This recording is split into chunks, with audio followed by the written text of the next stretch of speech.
Ay, TikTok users, magandang araw. Ay, bago ko muna itatag yung isang salita mga kaibigan, yung isang salita, meron tayong balik tayo sa isa kong segment. Ito na mga kaibigan, bago ko muna mag-isip ng isang salita na aking itatatag. Happy 6-year anniversary. 6 years na tayo mga kaibigan, 6 years na. Happy 6-year anniversary, Orchid the Porkies. TikTok moments, ayan na. Ayan na, palakpakan. 6 years na tayo mga kaibigan. 6 na taon na tayo. 6 years na yung Orchid the Porkies TikTok moments. Biro mo, pandemya pa nagsimula tayong mag-TikTok. 6 years na mga kaibigan, ang bilis ng panahon. 6 years na Pasensya na kayo, late na ako magbati sa inyo ng happy 6-year anniversary. Wala hindi ako makapag-TikTok sa eksaktong sa March 11 dapat ako nagdiwang ng dapat nung nakaraang March 11 pa. Kaso, apala ako sa bahay. Wala tayong magagawa, late tayo nagdiwang. Yun na yun, belated happy 6-year anniversary Orchid the Porkies TikTok moments. Ito na mga kaibigan. Ito na mga kaibigan.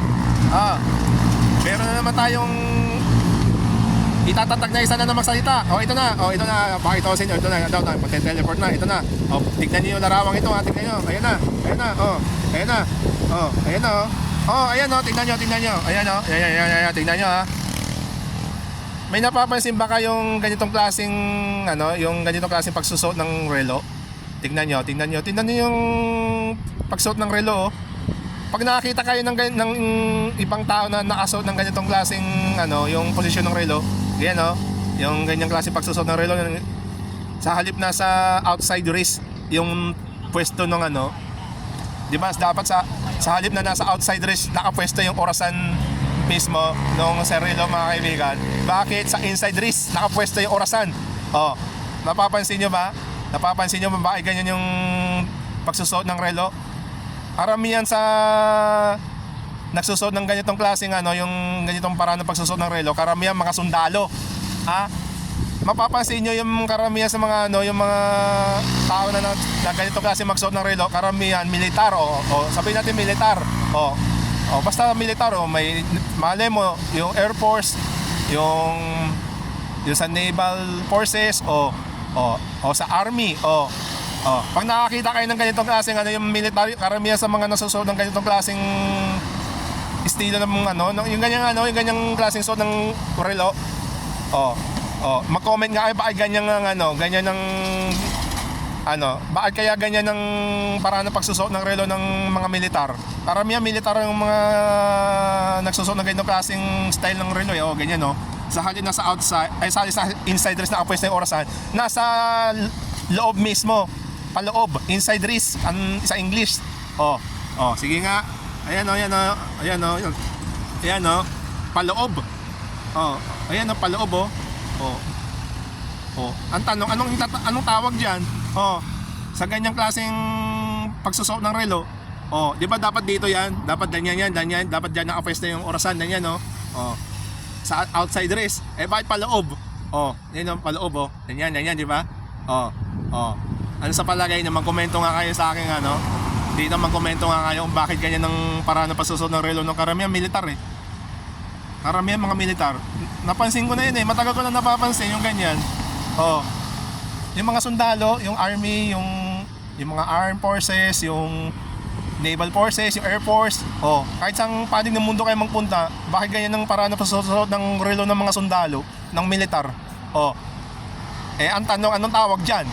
Sa ganyang pormahan, yung ganyang style ng pagsusuot ng relo, sinearch ko sa Google, wala akong ma-search. Wala, hanggang ngayon. Sapat na ata ito ngayon 2026. Panahon na mga kaibigan para magkaroon ng katawagan sa ganyang klaseng pagsusuot ng relo. Bakit kaya ganyan pansinin nyo.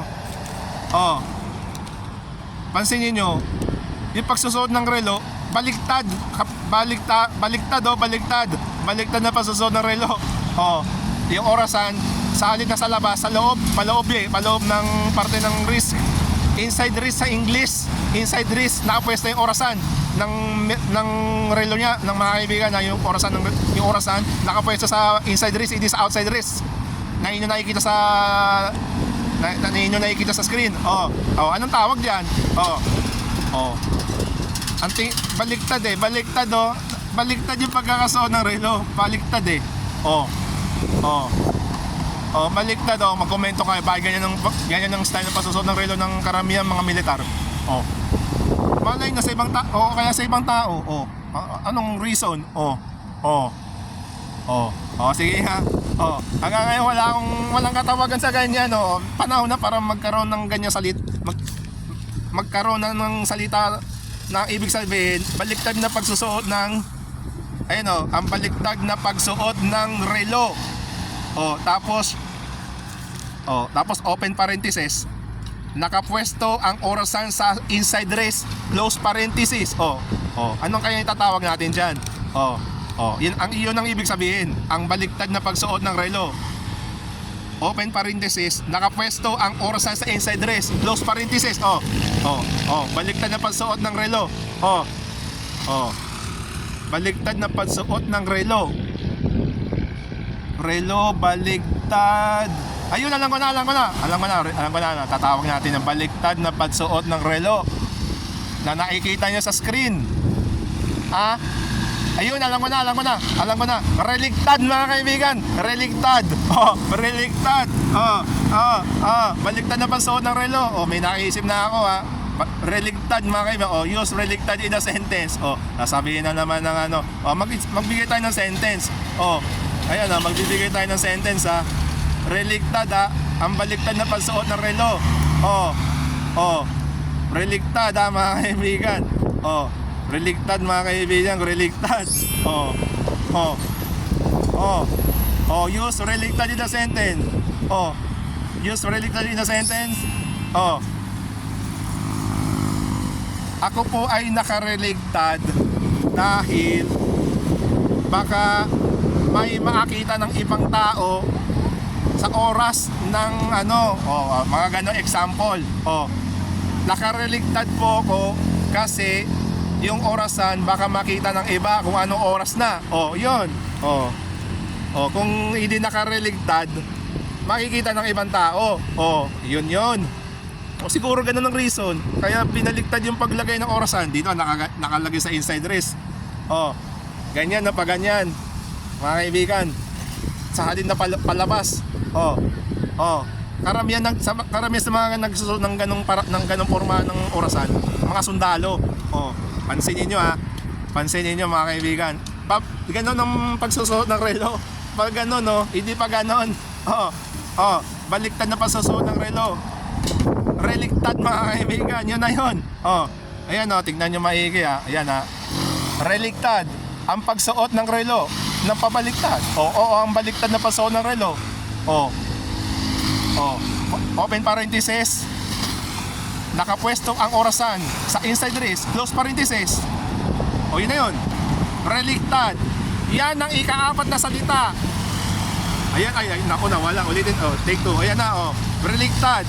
Yan ang ika-4 na salita na pasok dito sa nag-iisang Diksionaryong Weirdo. Happy 6th year anniversary, Orchida Porkies TikTok Moments. Ayan na mga kaibigan.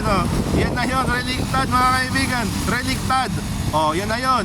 Ika-4 na salita. Pasok na naman dito sa aking mahiwagang. Sa